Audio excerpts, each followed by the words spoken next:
Entre 1914 y 1918, el mundo vivió una guerra a una escala que jamás se había conocido en la historia de la humanidad. Se la llamó inicialmente Gran Guerra y, más tarde, Primera Guerra Mundial. La segunda fase de la Revolución Industrial lanzó a los gobiernos de Europa a una confrontación por ganar para sus empresas territorios, colonias, materias primas, mano de obra barata y mercados para vender. Este capitalismo salvaje produjo entre los gobiernos fuertes tensiones que favorecieron el estallido de la Primera Guerra Mundial. A fines del siglo XIX se estaban creando rivalidades económicas y coloniales entre las principales potencias europeas. Por un lado, había disputas territoriales en Europa. Francia aspiraba a recuperar Alsacia y Lorena, dos regiones que Alemania le había arrebatado en su unificación. Italia aspiraba a incluir en su Estado unificado algunos territorios de lengua italiana situados en su frontera norte que aún mantenía el Imperio Austrohúngaro. El Imperio Austrohúngaro y Rusia aspiraban a incorporar a sus respectivos estados las naciones que habían logrado su independencia del Imperio turco en los Balcanes. Por otro, el desigual reparto colonial de los territorios asiáticos y africanos. Gran Bretaña y Francia salieron muy beneficiadas, mientras que Alemania, que era un país nuevo, había recibido territorios escasos y poco atractivos económicamente. El desarrollo de su economía necesitaba disponer de más territorios coloniales. Además, la exaltación nacionalista en los Balcanes, de Serbia, Bulgaria y Rumanía. Con la tensión y rivalidad que existía entre las distintas potencias europeas, todas podían esperar que en cualquier momento el vecino iniciara una guerra. En los momentos previos al estallido de la guerra, cada estado aumentó sus gastos militares para garantizar su seguridad. A este proceso de incremento de los ejércitos y del armamento moderno, facilitado por los avances de la industria de armamentos, se le conoce como carrera armamentista o paz armada, y sin duda fue Alemania el país que más incrementó los gastos en armamento. Las grandes empresas industriales, sobre todo el sector de la siderurgia, fabricación naval, de armamento pesado, de vehículos, etc., eran las grandes beneficiadas de los cuantiosos gastos militares realizados por los gobiernos, pues veían aumentados su producción y sus beneficios. Y si estallaba la guerra y su país resultaba ganador, estas empresas podían multiplicar sus beneficios.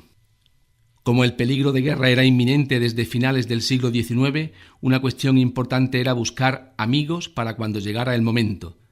Por este motivo, las potencias europeas se habían encuadrado en dos bloques. La Triple Alianza, compuesta por Alemania, el Imperio Austrohúngaro, que aunque eran rivales, pero acabaron firmando una alianza de ayuda mutua por temor a Rusia, e Italia, que se pasó a los rivales en 1914. La Triple Entente, formada por Francia, Rusia, que se incorpora por temor a Alemania, y Gran Bretaña, que sentía la competencia de su industria y el peligro de que Alemania quisiera apoderarse de alguna de sus colonias africanas. ¿Qué significaban estas alianzas? Pues que en caso de que uno de los miembros entrara en guerra, los socios tenían que intervenir en su ayuda. Por consiguiente, cualquier chispa en Europa o en las colonias europeas acabaría desencadenando una guerra a gran escala. La guerra estalló en 1914. La chispa que la desencadenó podía haber saltado en muchos sitios, pero fue concretamente en los Balcanes. Todo el territorio balcánico había sido hasta el siglo XIX parte del Imperio turco. Los distintos pueblos balcánicos integrados en este imperio lucharon por su independencia, que fue apoyada por las potencias europeas, y poco a poco fueron consiguiéndola, pero a renglón seguido, otros dos grandes imperios vecinos intentaron incorporarlos a su dominio, el Imperio Austrohúngaro y el Imperio Ruso. Para ambos, apoderarse de esa región suponía conseguir una salida al mar Mediterráneo. Cuando las nacionalidades balcánicas se separaron de Turquía, Serbia intentó crear un gran estado bajo su dominio que integrara las distintas naciones eslavas del territorio, serbios, montenegrinos, bosnios, macedonios y albaneses. En Bosnia, la mayor parte de la población no quería estar bajo el dominio serbio y prefirió integrarse en el Imperio Austrohúngaro como una provincia más en 1908. Serbia no la aceptó. Serbia, un estado pequeño, se sintió amenazado por el Imperio Austrohúngaro y buscó la alianza del Imperio Ruso, con el que le unían lazos culturales y religiosos. En 1914, para mostrar el dominio sobre Bosnia, el emperador austriaco envió de visita oficial a Sarajevo, capital de Bosnia, a su sobrino y heredero, el archiduque Francisco Fernando, quien fue asesinado junto a su mujer por un terrorista serbio. Era junio de 1914. El emperador austriaco consideró al gobierno serbio responsable del atentado y un mes después del asesinato, en julio de 1914, declaró la guerra a Serbia con el respaldo de Alemania. Por su parte, Rusia movilizó a su ejército para apoyar a su aliada Serbia.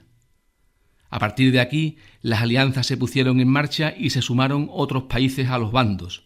Por un lado, las potencias centrales, Alemania e Imperio Austrohúngaro, se les unen el Imperio Turco y Bulgaria. Por otro, las potencias aliadas, a Francia, Gran Bretaña y Rusia, se les unen más tarde Italia, Rumanía y Grecia. Solo unos pocos países de Europa, entre ellos España, se declararon neutrales. Todas las grandes potencias tenían colonias en África y Asia, por lo que también en estos lugares se iniciaron los enfrentamientos bélicos. La guerra mundial había comenzado. La mayoría de los ciudadanos de los países en conflicto apoyó la guerra con fervor debido a la propaganda nacionalista que llevaba años preparando para la guerra a la opinión pública de cada país a través de la prensa. La primera fase se conoce con el nombre de la Guerra de Movimientos. Recibe el nombre de las operaciones que tuvieron lugar durante 1914, centradas en los esfuerzos alemanes para derrotar a Francia y, una vez conseguido esto, concentrar todas sus tropas y el material bélico para aniquilar los ejércitos de Rusia. Durante esta fase, los alemanes emplearon una estrategia basada en rápidos movimientos con el objetivo de sorprender a sus adversarios. Tuvo 4 focos. Foco 1, el frente francés. Los alemanes atacaron por sorpresa. Las tropas francesas, con ayuda de soldados británicos, consiguieron parar el avance alemán hacia París, batalla de Marne, y estabilizar un frente que durante 4 años apenas se movió. Foco 2, el frente ruso. Las cosas fueron más fáciles de lo previsto para Alemania. A pesar del enorme número de tropas rusas, su anticuado armamento, su mala organización y la falta de motivación de sus soldados provocaron una desbandada y permitieron que las tropas alemanas penetraran fácilmente en Rusia. El ejército alemán detuvo su avance en espera de una posible rendición rusa, ya que seguir avanzando hubiera necesitado de muchas tropas para ocupar un territorio tan extenso. Foco 3, el frente balcánico. Las tropas austrohúngaras también ocuparon con cierta facilidad Serbia y Rumanía, pero fueron frenadas en la frontera griega. Foco 4, el frente norte de Italia. En él ni Austria ni Italia lograron romper las defensas enemigas. En apenas 2 meses, en todos los frentes se había llegado a una situación de equilibrio que ninguno de los bandos lograba romper. La guerra de movimientos se paró y hasta casi el final de la guerra ambos bandos mantuvieron sus posiciones sin apenas cambios. La segunda fase, la Guerra de las Trincheras 1915-1917. Prácticamente desde septiembre de 1914 no hubo avances significativos de ningún bando en ningún frente. La nueva táctica defensiva de las trincheras mantuvo a los ejércitos bajo tierra durante 4 años. Entre ambas líneas de trincheras se abría un espacio desolado de varios kilómetros plagados de alambradas y obstáculos para impedir el avance del adversario. Ambos bandos sufrían bombardeos diarios y ataques con gases tóxicos. Además, las enfermedades que se extendían con rapidez en esos cenegales llenos de ratas y parásitos aumentaban el número de muertos. Las incursiones de un lado a otro para sorprender al enemigo eran continuas y muy elevado el número de muertos. Para que te hagas una idea de la carnicería humana, en la batalla de Verdún, en Francia, entre muertos y heridos hubo más de 750.000 soldados. Y la tercera fase, 1917-1918, se conoce como el fin de la guerra. El año de 1917, 2 acontecimientos importantes vinieron a cambiar el curso de la guerra y precipitaron su finalización a favor de los aliados. Por un lado, en Rusia se produce una revolución que destrona a su emperador y las operaciones militares en el frente se detienen. tras una negociación en la que el nuevo gobierno ruso acepta importantes pérdidas territoriales, firma la paz con Alemania en 1918. Por otro, la entrada de los Estados Unidos en la guerra, aunque en principio se habían mantenido neutrales, el hundimiento de barcos estadounidenses que comerciaban con Inglaterra por parte de los submarinos alemanes llevó al gobierno norteamericano a intervenir en el conflicto, movilizando a más de 4 millones de soldados que llegaron a Francia en el momento decisivo. Con esta oleada de soldados y material, por fin, las líneas alemanas en suelo francés fueron destrozadas y su ejército, agotado y mal abastecido, se dio a la desbandada. El Kaiser alemán Guillermo II dimitió y el alto mando militar alemán firmó la rendición. Otro tanto hicieron Austria, Turquía y el resto de sus aliados. Pueden destacarse como consecuencias de la Primera Guerra Mundial las grandes pérdidas de vidas humanas. Se movilizaron más de 60 millones de soldados, de esto casi 10 millones de muertos en combate y más de 20 heridos y mutilados. Enormes pérdidas económicas afectaron a terrenos agrícolas, minas, fábricas, infraestructuras de comunicaciones, poblaciones, etc. Las zonas más afectadas fueron las cercanas a las líneas de frente. Alemania, por su parte, no sufrió grandes destrucciones porque la guerra se desarrolló casi todo el tiempo en territorio enemigo. Los Estados Unidos se convirtieron en el gran banquero mundial y sus préstamos permitieron poner en marcha la reconstrucción de Europa, pues los países europeos no tenían dinero para reconstruir los daños causados por la guerra. Estos préstamos crearon una dependencia económica que tuvo consecuencias negativas a medio plazo. La incorporación de la mujer al trabajo durante la guerra le hizo tomar conciencia y a partir de entonces asumirá un creciente protagonismo en el mercado laboral. Las clases medias se empobrecieron, las masas obreras perdieron poder adquisitivo y muchos se enriquecieron con la fabricación de armas y especulación de víveres. Finalmente, el conflicto alteró el mapa europeo y colonial en los acuerdos de paz firmados en Versalles. Las negociaciones para firmar un tratado de paz definitivo se desarrollaron en Versalles, Francia, durante casi 6 meses en 1919.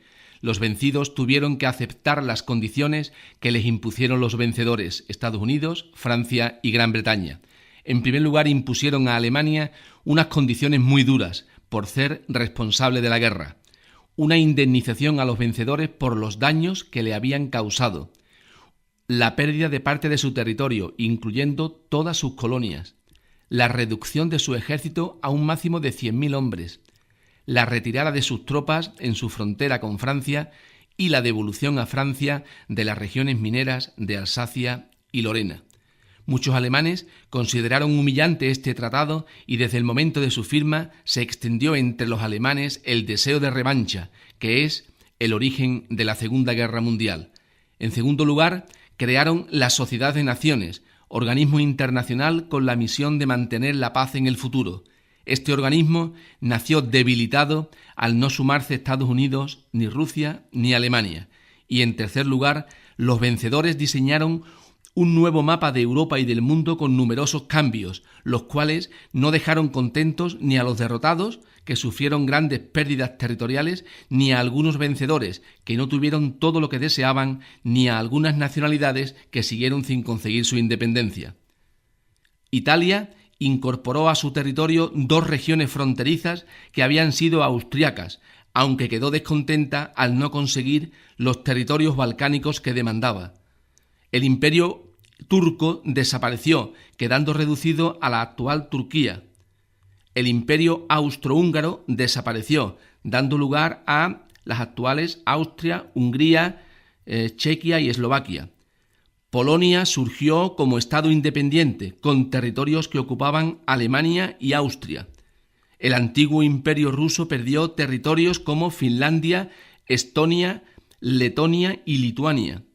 Y Yugoslavia nació como país, uniendo en algunos casos en contra de su voluntad a las distintas nacionalidades eslavas de los Balcanes, eslovenos, croatas, bosnios y serbios.